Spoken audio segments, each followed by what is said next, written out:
Courtesy of Merie 24 Lady Bird. Maybe because you can only lose your virginity once, it's always seemed somehow implicit that a performer could, or should, only be allowed to star in one great coming-of-age film. Carey Mulligan in An Education, Jean-Pierre Lowe in The 400 Blows, Alicia Silverstone in Clueless, Dustin Hoffman in The Graduate, Jean Seberg in Bonjour, Treatise, Ellen Page in Juno. The list is long. But someone has now broken that rule. 2 years ago, Saoirse Ronan reduced many of us to blubbering idiots with her intensely moving portrait of an Irish teenager in early 1950s New York and Brooklyn, and now she's back superbly playing a very different kind of adolescent on the brink of independence in Greta Gerwig's instant classic Lady Bird. By nature, era and circumstance, Ronan's character in Brooklyn was proper and correct in language and behavior, and was faced, in the end, with a choice between two men and two countries.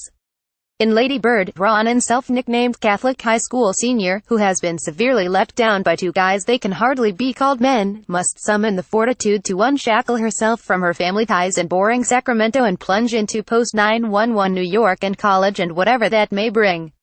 "I wish I could live through something," Lady Bird states to her mother Laurie Metcalf at the outset, and indeed she does.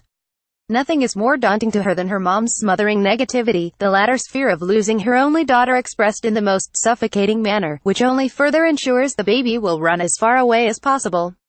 Any conversation between this mother and daughter can go from 0 to 60 on the hostility scale in no time, and one of the film's many wonders is the complicit skill with which Metcalf, superb as the overburdened, guilt-inducing mom, and Ronan pull off these fraught exchanges. When confronted with adversity, Ronan's Lady Bird is consistently just pissed off rather than mortally wounded.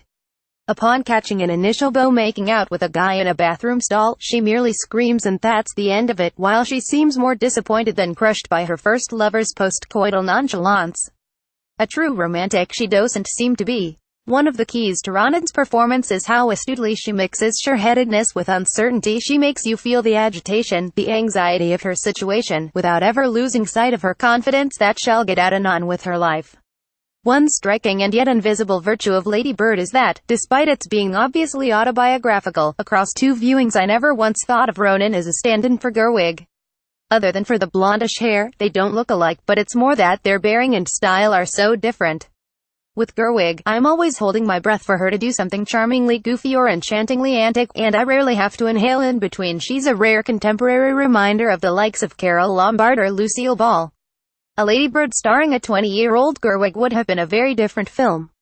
Ronan is clearly a serious actress of a high order and perhaps not prone, by nature, to be self-effacing, to emphasize the comic.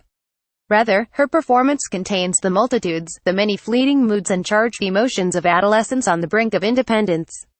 The cusp between teenage immaturity and a boring adulthood has rarely been so shimmeringly caught.